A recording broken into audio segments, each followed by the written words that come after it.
이재용 삼성전자 부회장에 대한 1심 선고가 마침내 내려졌습니다. 재판부는 이재용 부회장에게 징역 5년을 선고했습니다. 얽히고 설킨 혐의들에 대해 재판부가 어떤 판단을 내렸는지 분석해 보도록 하겠습니다. 자, 이 문제 관련 세 분 모시고 말씀 나눠봅니다. 김대현 주간조선 기자 계속 자리 지켜주고 계시고요. 네. 자, 김종보 변호사 자리하셨습니다. 예, 원래 안녕하세요. 이재화 변호사가 나오기로 했는데 이재화 변호사가 이 문제에 대해서는 나보다 더 전문가다. 김종보, 붉은 악마의 주인공 김종부가 아닌 김종보 변호사를 추천한다. 그래서 오늘 오신 거예요. 아유, 뭐, 과찬이셔가지고. 예. 이재화 변호사 말이 좀 뻥이 심합니다. 네. 동의합니다. 예. 보고 있나, 이재화. 자, 최영일 평론가 네. 자리하셨습니다. 안녕하세요. 예. 어떻게 보셨어요? 취재 방청하셨나요? 아니요, 안 했습니다. 네, 방청은. 기자들은 다 들어갔죠? 48개, 매체의 기자들이 들어간 걸로 알고 있고요. 예. 그리고 추가로 그 신청한 언론사가 있기 때문에 다시 또 언론사 몇몇 매체를 추가로 좀 안에 방청시킨 것 같습니다. 지금 이제 결과가 나왔는데 뭐 주제하시다시피 이재용 부회장의 경우는 징역 5년, 그리고 최지성, 장충기 두 분에 대해서는 징역 4년, 예. 박상진, 황성수 전무는 각각 징역 3년, 집행유예 5년, 그리고 또 징역 2년 6개월에 집행유예 4년을 받았습니다. 예. 크게 두 가지로 지금 분위기가 나눠지는 것 같은데 그동안에 무죄일 것이다라고 예상을 했던 분들은 좀 형량이 과하다 이렇게 바라보는 것 같고 그러니까 중형을 받아도 마땅하다 했던 분들은 그 12년 구형, 검찰이 12년을 구형했는데 징역을 좀 약하게 판결한 것이 아니냐. 그래서 지금 양측이 좀 대립하고 있고 특검에서는 항소를 통해서 무죄로 나온 부분도 다시 유죄를 입증 통해서 그러니까 처음에 얘기했던 구형량대로 조금 더 유죄를 입증하겠다는 입장이고 삼성 측 변호인단의 그 항소 제기하겠다라고 하면서 변호인이 얘기했던 부분이 약간 좀 그 네티즌들 사이에서 비판을 받는 것 같습니다. 그분의 워딩이 하나도 인정할 수 없다라고 했고 그리고 항소심에서 우리가 주장했던 부분들에 대해서 모든 사안을 다 무죄임을 입증하겠노라 이렇게 밝혔는데 근데 재판부의 1심 판결의 상당 부분 인정할 만한 부분 그리고 또 굉장히 이성적으로 판단했다라고 하는 부분 이 부분이 아마 대체적인 중론이 아닐까 싶습니다. 네, 형량을 떠나서요. 네. 알겠습니다. 김 변호사님. 예. 자, 문제는 의미는 뇌물죄 그다음에 재산 국외 도피, 횡령, 배임 다 유죄로 인정했다라고 하는 데는 의미가 있어요. 예. 의미가 있는데 기본적으로 그 형법상 규정되어 있는 형량조차도 지키지 못한 거 아니냐. 라고 하는 부분에 대해서는 많은 분들이 실망을 감추지 못하고 있고 또 하나 우려는 지금 1심에서 5년인데 보통 항소심 가면 좀 깎이지 않습니까? 대체로 좀 깎이는 분위기죠. 그럴 수도 있고 아닐 수도 그렇죠. 있고요. 예. 근데 항소심 가서 3년이면 3년을 깎이면서 집행유예 5년 이런 프로세스로 가는 거 아니야? 라고 하는 두려움이 확 있는 거거든요. 어떻게 보셨어요? 오늘 그러니까 유죄를 인정한 부분과 형량 부분에 대해서 분석을 좀 해주시죠.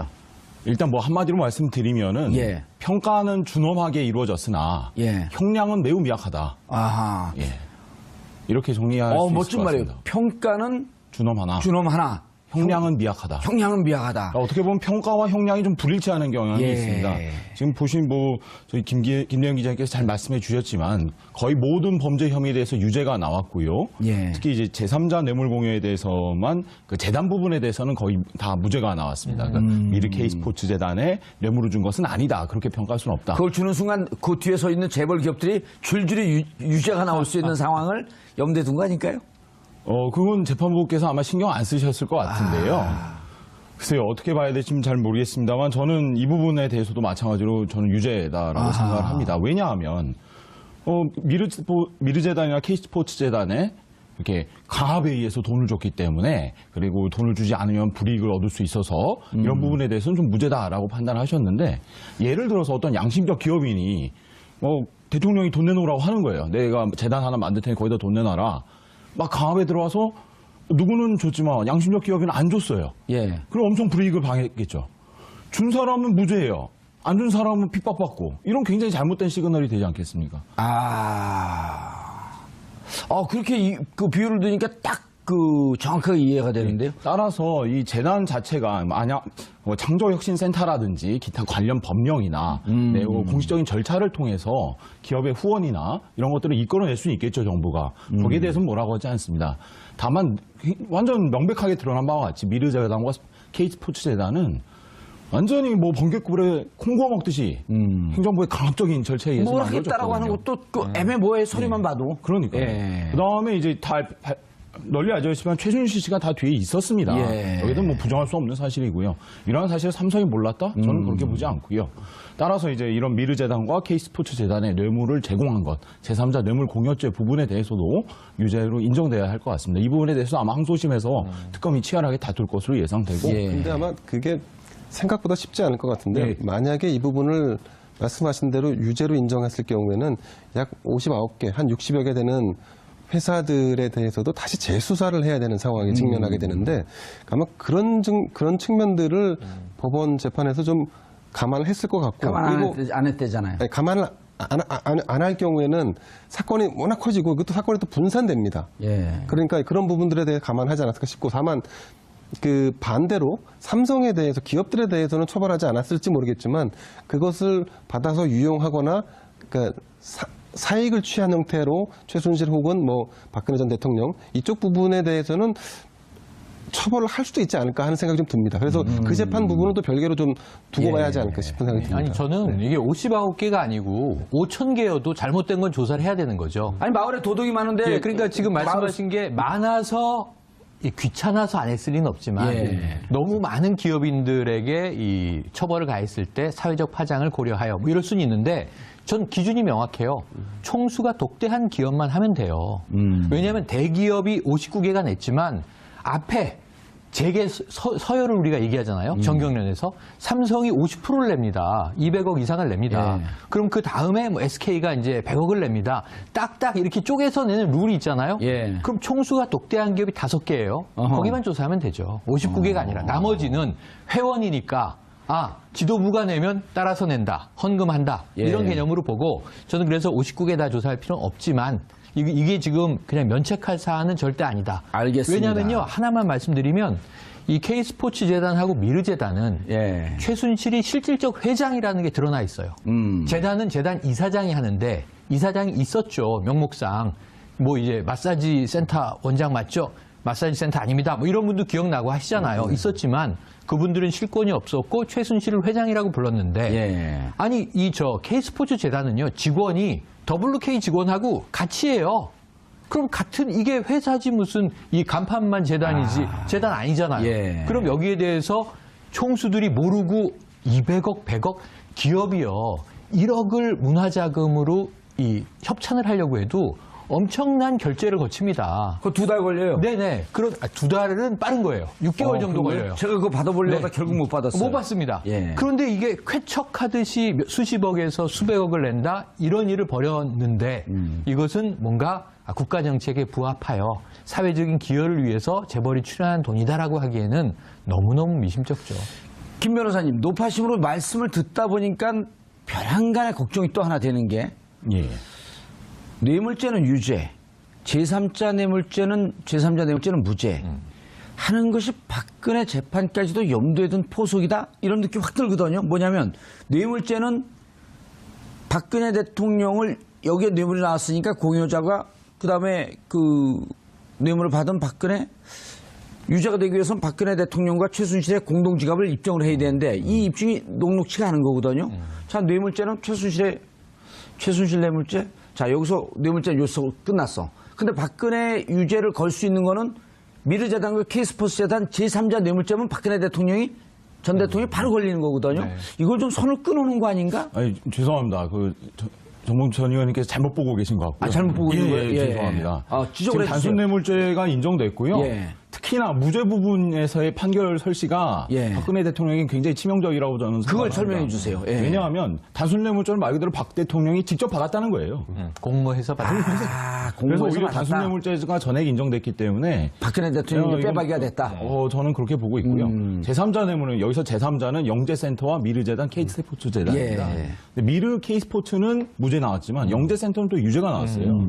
이런 면에서 봤을 때 박근혜 대통령과 전 대통령과 최순실 씨와의 관계는 굉장히 1심 재판부가 인정을 했다라고 보는 게 맞고 또 하나 말씀드릴 것은 그리고 이재용은 그럼 직접 박근혜 대통령에게 뇌물을 전달한 것으로 완전 오늘 판단은 된 결론이 겁니다. 났겠죠. 지금. 더 나아가서 굉장히 불리한 게 무죄 부분 아까 말씀드렸죠. 예. 강압적으로 받았다. 판결 재판부께서는 수동적인 금품 제공이라고 표현을 해요. 이재용 삼성전자 부회장이 수동적으로 뇌물을 줬다. 수뢰자, 즉 돈을 받은 박근혜 대통령이 강제적으로 돈 내놔라 했기 때문에 수동적으로 줬다는 표현이에요.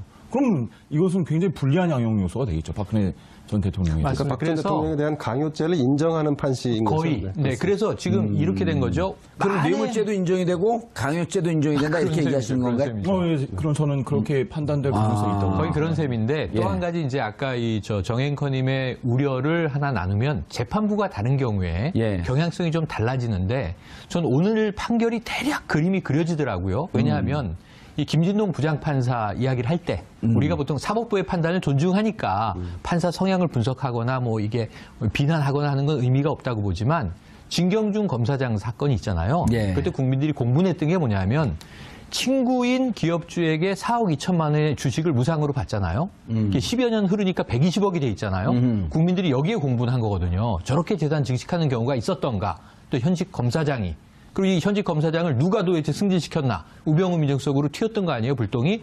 그런데 나머지가 이게 뇌물이 무죄가 된 게 아니라 진경준이 유죄를 받았기 때문에 해임되고 감옥에 갔는데 예. 그게 법인 차량 이용이라든가 소소한 가족들이 협찬받은 비용이 뇌물로 된 거고 이 4억 2천의 핵심적인 이 주식, 예. 주식 부분은 무죄를 했던 무죄를, 무혐의로 뇌물로 냈던 인정하지 않은 거거든요. 거죠. 그런 예. 면에서 재단은 무죄, 나머지는 유죄 이렇게 분리 선고하지 않을까 하는 예측들이 많이 있었어요. 그래서 제 주변에 통계적으로 베팅을 하지 않습니까? 예. 어떻게 판결될 것 같아?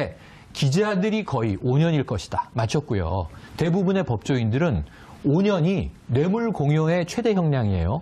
그러니까 뇌물을 받은 쪽은 형량이 무기까지 가지만 예. 뇌물을 준 쪽은 형량이 약해서 5년이 5년. 맥시멈인데 5년을 딱 채우고 사실은 나머지 4개가 유죄이기 때문에 가중을 하면 6, 7년쯤 될 것이다. 7년, 이게 8년, 법조인들의 7년 제일 많았었죠. 합리적인 판단이에요. 그럼 구형량이 한 절반 되니까 합리적이다 이렇게 봤거든요. 근데 그거보다 좀 더 깎았다. 이 부분은 좀 아무래도 찜찜한 여운이 남습니다. 재판부께서 이렇게 말씀을 하셨어요. 판결 선고하면서. 이 사건은 정치 권력과 자본 권력의 부도덕한 밀착이 사건의 본질이다. 그렇죠. 특히 조금 더 읽어볼까요? 피고인들을 승마 지원 관련된 뇌물로 약 73억 원, 피고인 이재용, 최지성, 장충기는 영재센터 지원 관련 뇌물로 약 16억 원을 제공하여 거액의 뇌물을 공여하였고 이를 위해 삼성전자의 자금을 횡령하였다. 횡령하게 대하여 현재까지 피해 변제가 이루어지지 않았다. 또한 승마 지원으로 인한 범죄 행위를 은폐하기 위해 조직적이고 계속적으로 왜곡된 사실관계를 작출하는 등 범죄의 행위 태양에 대한 비난 가능성과 불법성이 크다. 예. 이렇게 말씀하셨어요. 횡령도 다 인정을 했고 예. 그런데 5년인 거죠. 횡령은 얼마가 되는 거예요 이렇게 되면? 그러니까 이건 합쳐져서 판단을 종합적으로. 예, 아니 만약 횡령만 했다고 한다면 10년 이상. 10년 이상이죠. 특경법 아니에요? 예. 10년 이상 아니에요? 네, 맞습니다. 뭘까? 그러니까 보세요. 이 국외 재산 도피 유죄잖아요. 그것도 10년 이상이에요. 근데 이게 얼마냐 하면은 64억이 인정됐어요. 예, 50억 이상이면 10년 50억 아닙니까? 이상 10년 이상 예. 무기까지. 왜 그러니까- 대한민국 국민들 예. 다 법조 전문가로 만드냐고요? 그럼 굉장히 바람직한 현상입니다. 바람직한 네, 현상이에요? 그럼요. 그럼 변호사 뭐 먹고 살아요? 그래도 먹고 살 수는 있습니다. 이자 변호사는 늘 먹고 살기 힘들다고 손 벌리던데. 더 이상 코멘트하기가 어렵습니다. 김대현 네. 변호사님 그럴 뻔했어요. 기자님. 네. 삼성 변호사들 네. 네. 정말 무죄로 확신했을까요? 그러니까 변호사 입장에서 본다 그러면 무죄 확신을 갖고 이 사안을 대응하지 않았다면 예. 제대로 된 대응이 되지 않겠죠. 그리고 예. 변호사의 임무라는 게 입장이라는 것이 당연히 변호를 맡는 사람의 입장에서 사고하는 게 변론에는 최적화할 수 있는 그런 마인드셋이 아닐까 싶습니다. 예. 김 변호사님, 예. 마지막에 이제 삼성 측 변호사들의 전략. 태평양이면 대단한 그룹 아니에요? 법무법인? 그럼요. 예. 대한민국 훌륭한 법인입니다. 2위 법인이죠? 거기까지는 제가 잘 모르겠습니다. 오늘 멘트를 좀 피하시는 경향이 있네요. 그럼 다음에 보기 힘듭니다. 이재호 변호사님 계속 나오시면 됩니다. 아니, 그런데 전략이 마지막에 모른다. 우리가 알아서 했다. 장충기 사장이 머리 숨기기. 이렇게 갔단 말이에요. 그렇죠. 이 전략이 안 통한 거죠. 예, 그렇습니다. 처음부터 근데 중간중간에 전략이 좀 바뀌었어요. 네네. 좀 설명 좀 해주시죠. 맨 처음에 이제 가장 큰 전제는 승계 작업 자체가 없다는 거고요. 네. 근데 이거는 어느 누가 봐도 납득하기 어려운 주장 아니겠습니까? 그렇죠. 그런데 캐비넷 그 서류까지 또 나왔어요. 나오고요. 그러니까 이제 삼성은 이미 이재용 부회장이 승계가 되었다. 그러니까 이미 탑으로 올라섰고 예. 추가적인 승계 작업 이런 건 없다. 이렇게 주장을 했던 것으로 2015년 7월에 M&A 할 때 그 연기금 들어가고 엘리엇과 뭐 이런 등등 과정이 그냥 다 이루어졌는데 네. 그게 무슨 승계냐? 그렇죠. 아하. 그 전에 이미 이재용 씨는 예. 삼성그룹의 총수로서 승계가 됐다는 예. 입장이었어요. 그리고 삼성물산과 제일모직의 합병은 뭐 각 회사가 알아서 한 거지. 이건 승계 작업과 무관한 거다. 그 대통령 만난 것도 그 이유인데 이게 무슨 대가성이냐? 그렇죠. 아하. 네, 계속 그렇게 주장을 했었다가 나중에는 가사, 그런 예. 승계 작업의 설사. 성격이 예, 있었다, 설사 있었다 하더라도 이러한 작업 지휘는 모두 최지성 미전 실장님, 예. 실장님께서 하셨기 때문에 이재용 부회장은 모른다. 이렇게 좀 전략을 아주 재밌어요, 그 바꿨습니다. 대목이. 네. 부유한 집안에서 태어나서 세상 물정 모르고 한마디로 이재용 바보 그랬던 거 아니에요? 네. 예, 뭐 어떻게 말해야 될지 굉장히 애매한. 아니, 여기서 여러 가지 얘기가 참 예. 어록으로 나왔죠. 예. 이 부친께서 생존해 계셨을 때 뭐 이런 이제 예. 실수도 나와버렸고 또는 이제 아버지에게 훈육받은 적은 있지만 여자에게 이렇게 질척받았던 적이 없다. 뭐 이런 얘기도 했고 대통령한테 혼난 거에 대해서. 그런데 저는 이 마지막 전략이 정말 오판이 된 게 뭐냐면 조윤선 전 장관의 집행유예 석방을 보고 그 위증 하나만 이제 이 유죄가 되면서 예.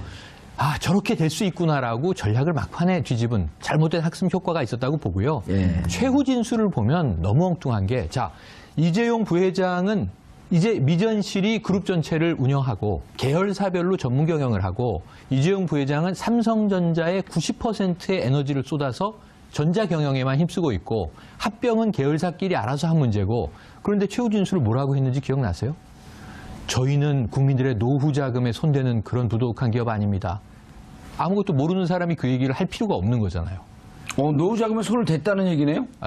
손 안 댔다고 설마 손을 댔겠습니까? 라는 항변을 마지막에 하는데 그 얘기는 지금 이 제일모직과 삼성물산 합병 관련해서 국민연금이 예. 찬성해 준 얘기인데 그것과는 이재용 부회장은 경영상 관계가 없다고 부하들이 나와서 나의 죄로 소이다 다 이렇게 얘기를 했는데 굳이 진술의 막판에 또 그런 얘기를 해요. 그래서 제가 보기엔 이거 여론전이지 법리적으로는 하등의 의미가 없는 얘기를 하는구나 이런 예. 생각을 했는데 결국은 그 모든 전략은 먹혀 들어가지 않았고 제가 보기엔 국내 2위의 로펌은 뭐 완전히 이미지를 구겼는데 오늘 좀 얼굴이 달았더라고요. 그래서 이제 이 대표 변호사가 하나도 인정할 수 없다고 그랬지만 제가 그래서 또 보기엔 네티즌들이 발끈했죠. 오늘 밤의 전략은 간단해 보입니다. 항소심에서 3년으로 2년만 깎으면 집행유예로 총수는 석방될 수 있다.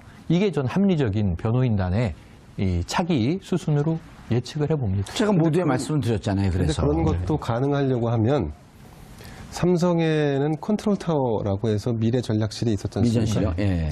미래 전략실을 해체한 것이 결국은 제 판단은 이재용 부회장의 전체적인 이번 재판에 대한 전략이 흔들리는 근간을 흔든 요인이 되지 않았나 싶습니다. 무슨 의미죠, 그게? 그러니까 미래전략실 안에는 법무와 홍보, 기타 등등을 총괄하는 사람들이 다 직접 그야말로 민환, 능력을 갖추고 있는 사람들이 쫙 집적돼서 그들이 브레인스토밍을 하고 거기서 나름의 그 정제된 전략들을 구사해 왔었는데, 근데 지금은 그게 다 사라지고 나서 이 선거 막판에 말도 안 되는 이재용 부회장은 전혀 몰랐다는 식으로 진술을 다 번복하는 일까지. 근데 이런 거는 과거 삼성에서 이건희 회장도 있었고 재판을 받는 와중에서 이런 식으로 확 뭔가 이게 전략이 전환되는 사례는 많지 않았거든요. 그렇죠. 근데 이번에는 유달리 전략이 어떤 일관성이 좀 떨어진다거나 아니면 굉장히 터프한 방식으로 네. 대응을 한다거나 이런 부분들을 보면서 아, 이게 컨트롤 타워의 이게 부재가 부재. 가져오는 현실이구나 하는 느낌도 좀 받았습니다. 그런데 이렇게 해설로 들리지 않고 왜 좀 이렇게 걱정해 주는 듯한 말씀이 들리죠? 아니, 해설하신 거죠, 지금? 이제 삼성이라는 기업 자체는 예. 대한민국을 대표하는 기업이니까 기업 자체가 존속하고 그러니까 영업이익을 더 내고 하는 거는 국가 전체 이익이지 않습니까? 지금 상종가 치고 있어요. 오늘 아까 1몇 % 뭐 주가가 떨어지긴 했는데, 예. 네. 지금까지 올라간 거에 비하면 미미한 하락이에요. 그러니까 삼성의 문제가 아니라 삼성을 운영했던 사람들의 문제로 지금 국한해서 우리가 이걸 다룰 필요는 있지 그렇죠. 않습니다. 예. 변호사님, 그 민변에서 삼성 문제 전문가신가요? 아니 그렇지는 않고요. 그냥 예. 계속 많은 관심을 가지고 있을 뿐. 김정진 변호사인가요? 그 삼성 문제 전문가가? 김정진인가? 거기는 참여연대군요. 민변이 아니고. 예, 지금 현재 그 민변 참여연대 경제개혁연대에서 예. 재벌 개혁 문제에 예. 대해서 많이 관심을 갖고 있고 특히 예. 삼성그룹에 대해서도 많이 관심을 갖고 저희가 이제 국민들에게 계속 재벌 기업들, 재벌 총수들이 구속됐을 때 폈던 논리가, 그 다음에 이제 보수 정권이 그분들을 사면해줄 때 폈던 논리가 국가 경제를 위해서 재벌 회장을 이렇게 가둬두면 국가 경제가 위태로워진다. 그런데 이재용 회장 구속 영장 1심 그 청구됐을 때, 1차 청구됐을 때 1월 17일인가 그렇죠? 네. 그때 청구되자마자 미국 파이낸셜 타임즈에서는 삼성이 투명 경영으로 갈 수 있는 절호의 찬스를 잡았다. 네. 그리고 구속되자마자 계속 삼성 기업은 좋아진단 말이에요. 그러니까 지금 이 김대현 기자가 말씀했듯이 그걸 잘못 왜곡되게 운행했던 사람들의 문제인 것이지 삼성 기업 전체는 오히려 점점 더 투명해질 수 있는 길로 갈 수 있다. 그럼요. 그리고 또 어제 그 갤럭시 노트 S8 뉴욕에서 발표하는데 난리가 났어요. 그분들이 삼성 이재용 부회장 구속됐는지 오늘 선고인지 알지도 못하잖아요. 그렇죠. 전혀 무관한 거예요. 그런 점에서는 잘 구속된 건 아니지만. 아니, 그러니까 일종의 우리는 맨날 적폐청산이라고 얘기를 예. 하지요. 단순한 정치 권력에서의 적폐뿐만이 아니라 경제 권력에서의 적폐마저도 그게 더 심각하죠. 우리는 항상 주시하고 또 감시하고 예. 필요한 부분은 지적하고 그 정산 과정을 추진해 나가야 되지 않을까 이런 생각이 들고요. 특히 이제 삼성의 경우에는 삼성의 가치를 만들어내는 건 삼성의 노동자들 아니겠습니까, 아무래도. 그러나 삼성은 여전히 노동자 문제에 대해서 아무런 무노조 경영을 일관하고 있고 삼성 직업병 피해자들에 대해서도 아무런 보상도 하지 않고 있습니다. 또 삼성전자 서비스 지회에 대해서도 하청 통해서 노동구조를 굉장히 악순환시키고 있죠. 세계 1위를 지향하는 삼성그룹과는 전혀 맞지 않는 모습이라고 생각합니다. 어떻게 보면 이번 재판을 통해서 삼성그룹이 삼성전자 등 삼성그룹 소유 회사가 보다 더 나은 선진적인 길로 나아가는 그런 좋은 계기가 되기를 그런 정치적인 바라봅니다. 의미가 큰 거죠.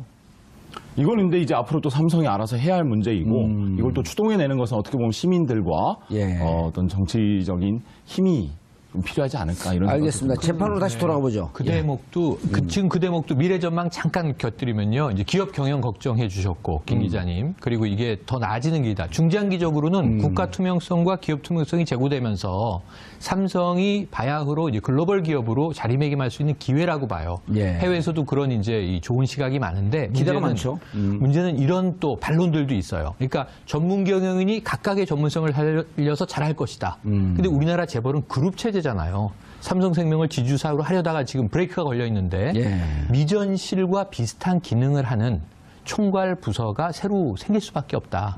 불가피하다. 근데 그러면은 지금 오늘 다 증시 쪽에서는 자, 이부진 사장이 이어받나? 지금 관심이 급부상하고 있거든요. 구속될 때 삼성 내부 사정이 네. 그 이정훈 이미 버린 카드, 이부진 카드가 그렇죠. 뜨고 있다. 지금 이게 항소심뿐 아니라 대법원 최종 3심 판결까지 나려면 2년 이상 걸릴 겁니다. 그리고 5년은 최소한 구속돼 있어야 됩니다. 예. 그러니까 이게 모범수로 복역하고 일찍 가석방된다고 해도 4년은 있어야 돼요. 3, 4년 동안 이 삼성그룹은 뭘 지금 이 의사결정자가 없기 때문에 못하고 있냐면 센 돈을 투자하는 거는 멈춰 있어요. 센 돈요? 예. 그러니까 큰 돈? 해외에 큰 돈? 해외에 괜찮은 기업들을 인수합병하는 거는 총수의 의사결정이었단 말이죠. 이재현 CJ 회장이 수감돼 있을 때 투자는 멈춰 있습니다. 돈은 쌓아놓고 있고. 그러니까 이런 부분에 있어서는 전문 경영인이 할 수 없는 영역이 있거든요. 아하. 총수를 복원하기 위한 노력을 할 것인데 우리나라는 핏줄과 가문이잖아요. 그러니까 이 씨 일가 중에 누군가 이재용 부회장의 공백을 메꿀 가능성이 높다. 요거까지 전망을 해봐야 되는데 예. 그러면은 도루묵이 되잖아요. 그렇죠. 거기에 대해서 우리 사회가 어떻게 삼성에 참여할 것인가인데 거버넌스 위원회 결국은 주주들이 움직일 수밖에 없다. 왜냐하면 그 자본시장의 논리는 정치 권력이 뭐 문재인 대통령이 삼성 이 경영구조 이렇게 개편을 할 수 없는 거잖아요. 제일 중요한 건 노조를 먼저 만들어야 되는 겁니다. 중요합니다. 그런 대목들이 개선돼야 된다고 봅니다. 알겠습니다. 다시 재판으로 돌아가 보죠. 예, 예. 이제 관심은 변호사 이재용 측에서도 항소를 할 것이고 변호인 측에서도 이제 항소를 할 것이고 양측 다 항소의 뜻을 밝혔으니까 네, 예. 자 재판으로 돌아갑니다. 지금서부터 이제 관심은 10월 17일 이전에 구속기간 만료 아니에요? 박근혜 전 대통령. 박근혜 전 대통령의 선고 공판이 9월 17일 전에 이루어질까 하는 것이 관심사인데요. 제가 보기엔 할 겁니다. 그러니까 재판부께서는 그러니까 보통 저희 법원은 구속기간 최장기간 6개월이잖아요. 예. 이걸 지키려고 굉장히 애를 쓰십니다, 사실. 그래서 이번 삼성 재판에서도 그 수많은 증인들 예. 주 3회, 4회씩 이렇게 재판하면서 6개월을 맞추셨던 걸 보면 박근혜 전 대통령 재판에서도 예. 6개월 구속기간은 아마 지키실 것으로 봅니다. 삼성 변호인 측은 대단히 화려하고 막강한데 박근혜 전 대통령 변호인 측은 유영하 변호사를 중심으로 해서 별로 그렇게 화려하지 않아요. 근데 이제 재판정 분위기를 전해 들으면 박근혜 대통령 변호인 측에서 끊임없이 삼성 재판의 변론 과정, 재판 과정을 지켜보고 연구하고 있었다. 는 그런 이제 전언들이 많거든요. 그리고 이제 오늘 내린 결정이 결국은 박근혜 대통령에게 직접적 영향을 어떻게 미칠 것이냐. 아까 말씀드렸듯이 뇌물죄는 필요적 공범이라고 합니다. 필요적 공범. 예, 왜냐하면 혼자서는 못한다는 거예요. 살인, 강도, 절도는 혼자서 할 수 있잖아요. 근데 뇌물죄는 주는 사람과 받는 사람이 반드시 있어야 됩니다. 필요적 공범. 혼자서는 못한다. 공범이 있어야 된다. 예. 예, 이런 걸 필요적 공범이라고 하고요. 예전에 대표적인 게 간통죄가 필요적 공범이었어요. 이거 두 명이 있어야 되잖아요. 혼자서는 간통을 못하니까. 예를 들면. 근데 이제 뇌물이 대표적인 필요적 공범이잖아요. 예. 주는 놈과 받는 놈. 예를 그러면 이번에 주는 놈이 이제 교과서에 나오는 얘기입니다. 예. 가득 계속하세요. 예, 이번에 주는 사람에 대해서 너 줬다. 뇌물죄 인정됐잖아요. 예. 그럼 받는 사람 당연히 인정되죠. 이게 직접적인 연결이에요. 그럼 뇌물 73억이 인정된 거 아니에요? 네, 그렇죠. 그러면 박근혜 대통령의 형량은? 법적으로요? 법적으로요? 예. 최소 5년 이상은 나와야 되지 않을까요? 그러니까 50억 이상이면은 특경법 이상이니까 10년 이상이 법정형이고요. 그렇죠. 예.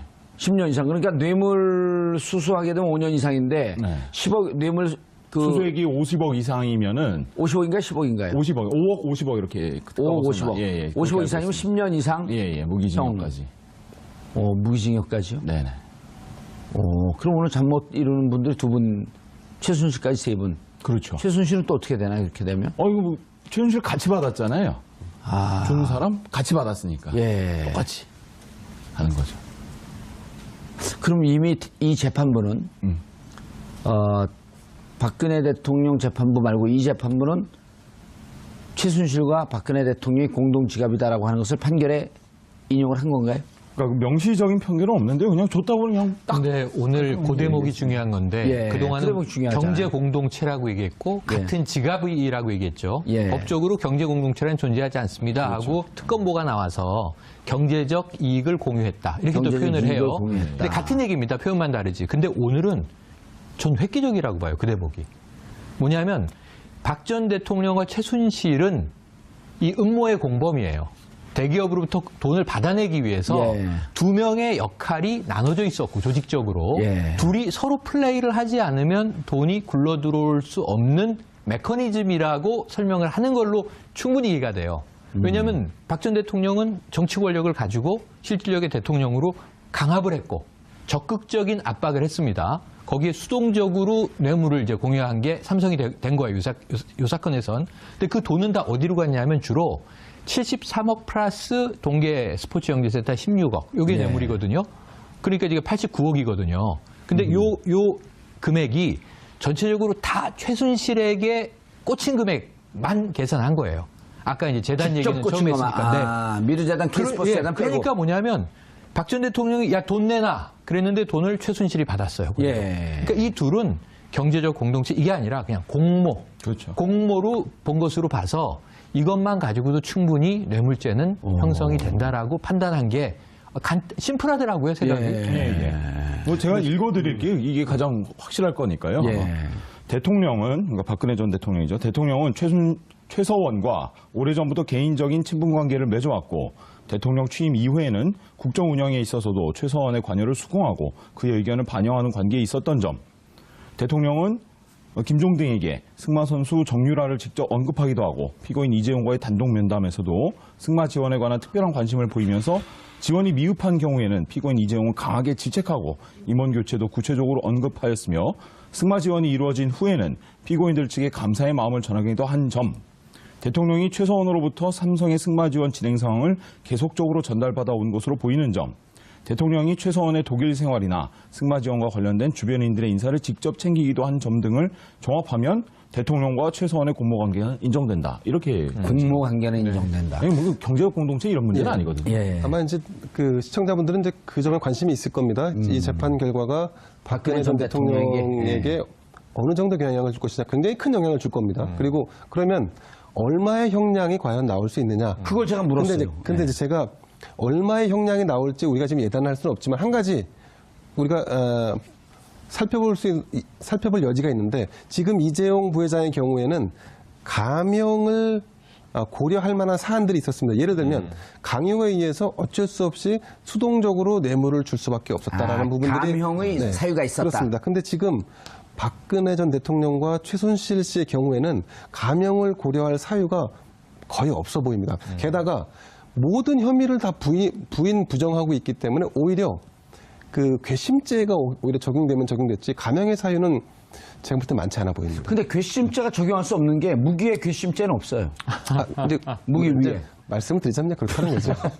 아니 박근혜 전 대통령을 좀 비호하고 변호한 듯한 말씀을 이제까지 하신 거로 제가 착각해서 착각을 했네요. 죄송합니다. 지금까지 김대현 변호사에 대한 오해, 편견, 김대현 기자에 대한 오해, 편견을 가졌으면 제가 사과하고 하야하겠습니다. 저는 뭐 그냥 있는 그대로 항상 말씀을 드렸지. 뭐 이거 중요한 포인트거든요. 감형의 사유가 보이지 않는다. 그렇죠. 오히려 가정하면 가중 요소가 되겠죠. 아니, 보통 우리 시청자나 국민분들이 예를 들어갖고 최고 형량이 10년인데 왜 5년이 나왔지?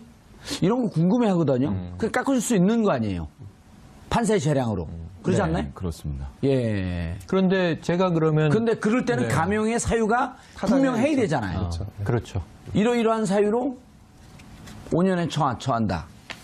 그 양형 이유가 아까 나옵니다. 아까 말씀드렸듯이 이 사건은 정치 권력과 자본 권력의 부도덕한 밀착이 사건의 본질이라고 하시면서도 수동적 뇌물 제공 경위, 명시적이고 개별적 청탁 및 부당한 결과의 부존재, 승계 작업과 무관한 지배구조 개편의 필요성 등은 피고인들에게 유리한 양형 요소이다라고 판단하셨어요. 근데 저는 진짜 좀 여기서 의문을 갖는 것이 이 삼성물산과 제일모직이 합병하고 그 앞에 수많은 에버랜드부터 시작을 하죠.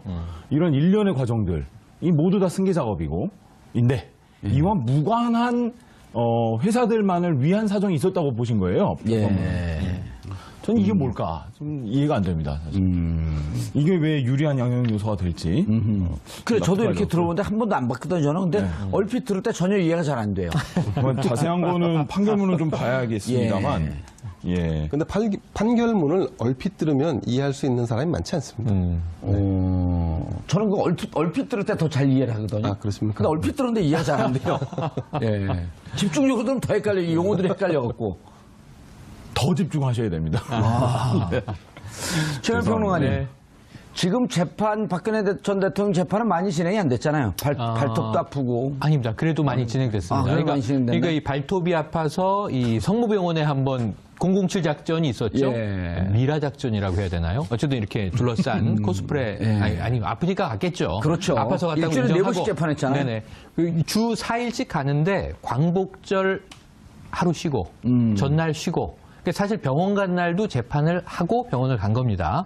그리고 아프다고 이제 재판 진행되다 한번 정회되고 예. 이런 걸 합치면 지금 전체 속도에서 봐서 결근했다, 결석했다 이렇게 표현하면 많이 빠지진 않았어요. 그래서 지금 재판부가 10월 16일을 목표로 달리고 있는데 예. 제가 보기에는 거기서 한 2, 3일이 빠져도 전체 재판 진행 속도에는 큰 무리가 없을 정도로 보여집니다. 알겠습니다. 자, 이제 본격적으로 재판, 박근혜 전 대통령 재판에 집중하는데 간단하게 10초만.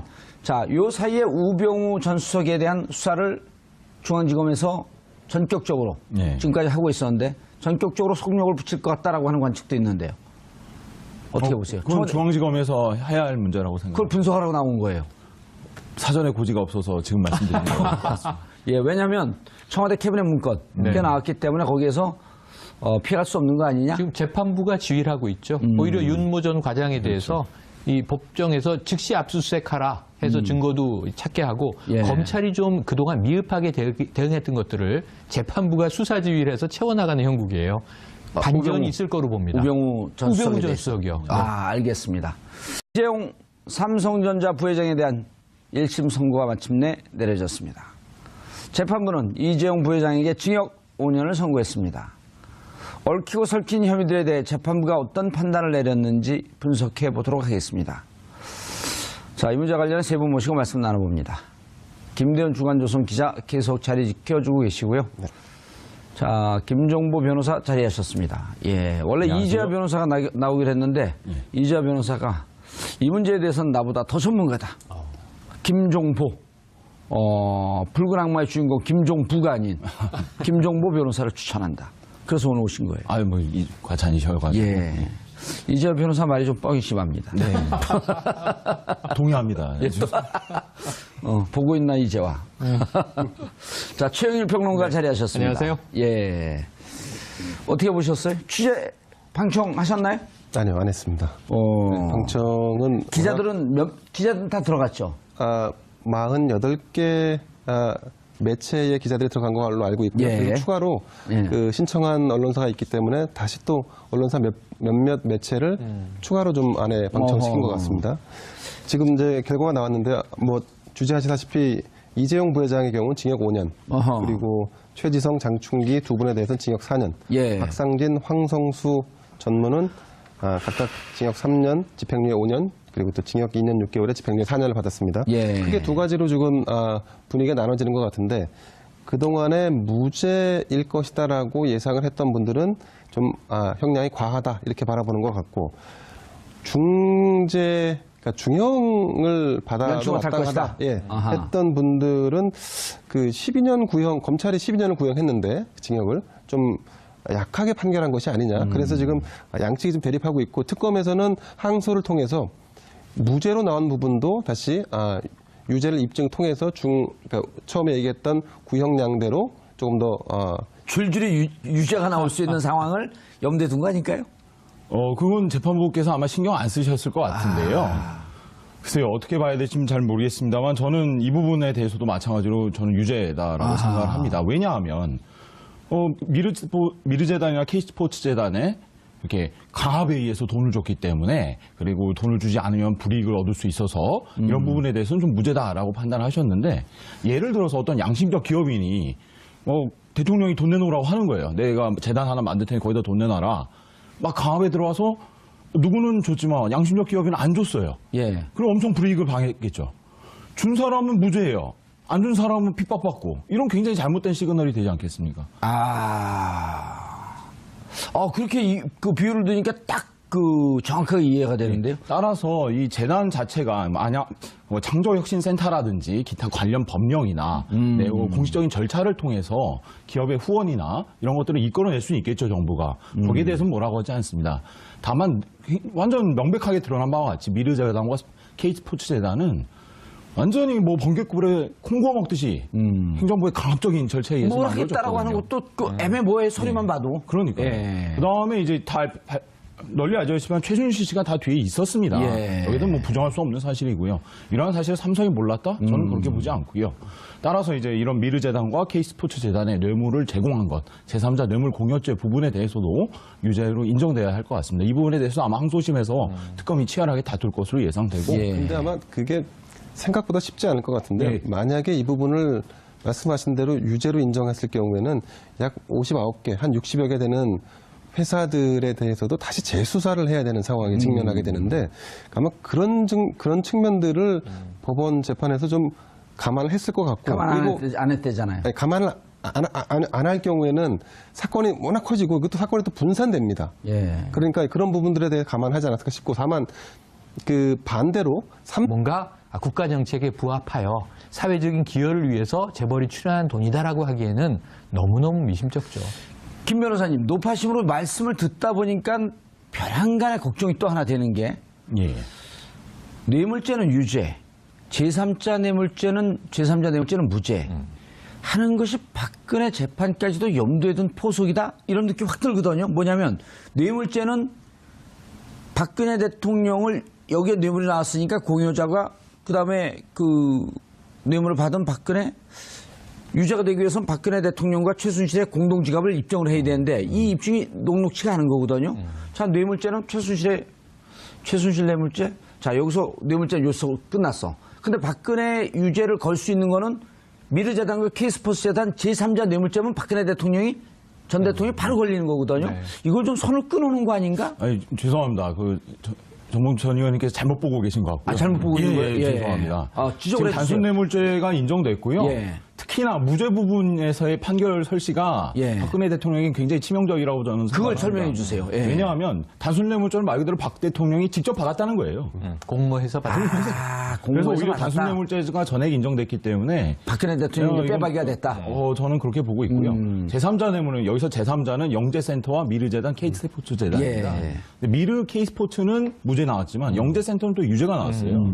이런 면에서 봤을 때 박근혜 대통령과 전 대통령과 최순실 씨와의 관계는 굉장히 1심 재판부가 인정을 했다라고 보는 게 맞고 또 하나 말씀드릴 것은 그리고 이재용은 그럼 직접 박근혜 대통령에게 뇌물을 전달한 것으로 완전 오늘 판단은 된 겁니다. 지금 씨는.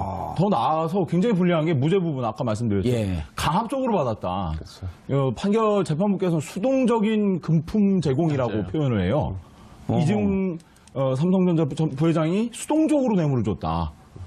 수뢰자, 즉 돈을 받은 박근혜 대통령이 강제적으로 돈 내놔라 했기 때문에 수동적으로 줬다는 표현이에요. 그럼 이것은 굉장히 불리한 유죄를 입증하겠다는 입장이고 삼성 측 변호인단의 그 항소 제기하겠다라고 하면서 변호인이 얘기했던 부분이 약간 좀 그 네티즌들 사이에서 좀 비판을 받는 것 같습니다. 그분의 워딩이 하나도 인정할 수 없다라고 했고 그리고 항소심에서 우리가 주장했던 부분들에 대해서 모든 사안을 다 무죄임을 입증하겠노라 이렇게 밝혔는데 근데 재판부의 1심 판결의 상당 부분 인정할 만한 부분 그리고 또 굉장히 이성적으로 판단했다라고 하는 부분 이 부분이 아마 대체적인 중론이 아닐까 싶습니다. 예. 형량을 떠나서요. 네. 알겠습니다. 김 변호사님. 예. 자, 의미는 자, 뇌물죄, 그다음에 재산 국외 도피, 횡령, 배임 다 유죄로 인정했다라고 하는 데는 의미가 있어요. 예. 의미가 있는데 기본적으로 그 형법상 규정되어 있는 형량조차도 지키지 못한 거 아니냐. 예. 라고 하는 부분에 대해서는 많은 분들이 실망을 감추지 못하고 있고 또 하나 우려는 예. 지금 1심에서 5년인데 보통 항소심 가면 좀 깎이지 않습니까? 대체로 좀 깎이는 분위기죠. 그럴 수도 있고 아닐 수도 그렇죠. 있고요. 예. 근데 항소심 가서 3년이면 3년을 깎이면서 집행유예 5년 이런 프로세스로 가는 거 아니야? 라고 하는 두려움이 확 있는 거거든요. 어떻게 보셨어요? 오늘 그러니까 유죄를 인정한 부분과 형량 부분에 대해서 분석을 좀 해주시죠. 일단 뭐 한마디로 말씀드리면은 예. 평가는 준엄하게 이루어졌으나 예. 형량은 매우 미약하다. 아하. 예. 이렇게 정리할 수 있을 멋진 것 말이에요. 같습니다. 평가는 준엄하나 준엄 하나, 형량은 미약하다. 형량은 미약하다. 그러니까 어떻게 보면 평가와 형량이 좀 불일치하는 경향이 예. 있습니다. 지금 보신 뭐 저희 김대현 기자님께서 잘 말씀해 주셨지만 거의 모든 범죄 혐의에 대해서 유죄가 나왔고요. 예. 특히 이제 제3자 뇌물 공여에 대해서만 그 재단 부분에 대해서는 거의 다 무죄가 나왔습니다. 그러니까 미르 K스포츠 재단에 뇌물을 준 것은 아니다. 그렇게 평가할 수는 없다. 그걸 주는 순간 그 뒤에 서 있는 재벌 기업들이 삼성에 대해서 기업들에 대해서는 처벌하지 않았을지 모르겠지만 그것을 받아서 유용하거나 그러니까 사익을 취한 형태로 최순실 혹은 뭐 박근혜 전 대통령 이쪽 부분에 대해서는 처벌을 할 수도 있지 않을까 하는 생각이 좀 듭니다. 그래서 그 재판 부분은 또 별개로 좀 두고 봐야 하지 않을까 싶은 생각이 듭니다. 아니 저는 이게 59개가 아니고 5,000개여도 잘못된 건 조사를 해야 되는 거죠. 아니 마을에 도둑이 많은데 예, 그러니까 지금 말씀하신 게 많아서 귀찮아서 안 했을 리는 없지만 예. 너무 많은 기업인들에게 이 처벌을 가했을 때 사회적 파장을 고려하여 뭐 이럴 수는 있는데 전 기준이 명확해요. 총수가 독대한 기업만 하면 돼요. 왜냐하면 대기업이 59개가 냈지만 앞에 재계 서열을 우리가 얘기하잖아요. 정경련에서 삼성이 50%를 냅니다. 200억 이상을 냅니다. 예. 그럼 그 다음에 뭐 SK가 이제 100억을 냅니다. 딱딱 이렇게 쪼개서 내는 룰이 있잖아요. 예. 그럼 총수가 독대한 기업이 5개예요. 어허. 거기만 조사하면 되죠. 59개가 아니라 나머지는 회원이니까 지도부가 내면 따라서 낸다. 헌금한다. 예. 이런 개념으로 보고 저는 그래서 59개 다 조사할 필요는 없지만 이게 지금 그냥 면책할 사안은 절대 아니다. 알겠습니다. 왜냐하면요. 하나만 말씀드리면 이 K스포츠 재단하고 미르 재단은 예. 최순실이 실질적 회장이라는 게 드러나 있어요. 재단은 재단 이사장이 하는데 이사장이 있었죠. 명목상. 뭐 이제 마사지 센터 원장 맞죠? 마사지 센터 아닙니다. 뭐 이런 분도 기억나고 하시잖아요. 있었지만 그분들은 실권이 없었고 최순실을 회장이라고 불렀는데 예. 아니 이 K스포츠 재단은요. 직원이 WK 직원하고 같이 해요. 그럼 같은 이게 회사지 무슨 이 간판만 재단이지 재단 아니잖아요. 예. 그럼 여기에 대해서 총수들이 모르고 200억, 100억 기업이요. 1억을 문화자금으로 이 협찬을 하려고 해도 엄청난 결제를 거칩니다. 그거 2달 걸려요. 네네. 두 달은 빠른 거예요. 6개월 정도 그런가요? 걸려요. 제가 그거 받아보려다가 네. 결국 못 받았어요. 못 받습니다. 예. 그런데 이게 쾌척하듯이 수십억에서 수백억을 낸다 이런 일을 벌였는데 이것은